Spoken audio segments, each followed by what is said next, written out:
Hi folks, Olga Yurovsky here. Today I would like to share some sobering observations about the state of the CPG marketing industry and the things that I believe are holding us back. For the last 4 years, I've been navigating the two worlds simultaneously. First, it's the world of CPG marketing, because that's where I come from and that's where my clients are. And then the world of technology startups, because that's what Shoperations is. So the first observation I've noticed is that despite the promise of digital enterprise transformation, CPG marketing is the last frontier of automation. Think about it.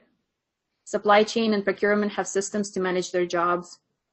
Trade promotion systems are available for our sales folks. Finance has SAP Finance or whatever other software they use. Even HR, the softest function in enterprise, has systems to manage performance reviews. What do we marketers have?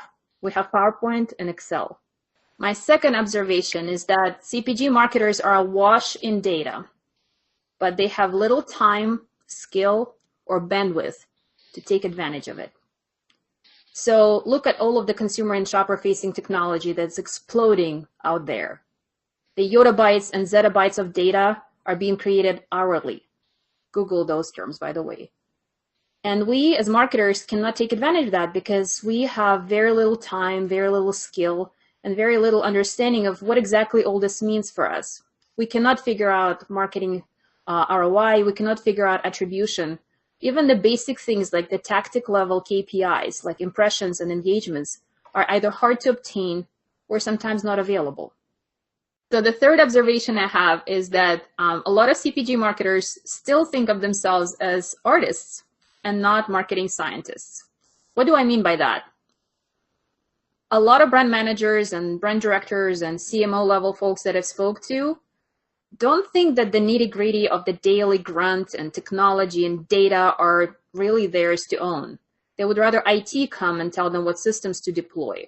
They would rather have a big data science team manage their data lakes and tell them what to do. They view themselves as strategists who manage the long-term strategies for the brands, decide which new products to launch, manage P&L, and then work with their agencies to uncover this deep emotional consumer insight that will elevate their brand equity. Well, this is no longer enough. Actually experimenting on a daily basis, doing micro optimization, understanding the data sources, being able to speak to IT and being able to speak the same language with your data science team, is that what is required today?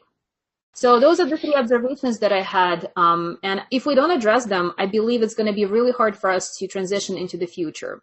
We already have an unprecedented number of mergers, acquisitions, spin-offs, layoffs, and it's only going to get worse. And those of us who are not prepared will have a hard time adjusting to the new economy. So what would I do if I were in your shoes? First of all, know your numbers. Data is very important these days. Understanding the basics of data science is going to be paramount. You should be able to speak the same language with your data science team and understand what they can do for you, what data they own, where it comes from, and what kind of questions it can answer. Number two, own your process automation. Become friends with IT. They will never be able to fix the problem that they are not aware of. You should be in the driver's seat when it comes to digital enterprise transformation. You should be in a conversation, helping them gather requirements. Number three, make a commitment to become a marketing science team, not just a marketing team. Make sure your team experiments on a daily basis. They do split testing. They micro-optimize. They constantly learn about how their tactics are performing. We can no longer wait 12 months for the marketing mix analysis to come back. The world has moved on. That's all for today, folks. If you're passionate about topics like these, subscribe to our blog at blog.shoperations.com.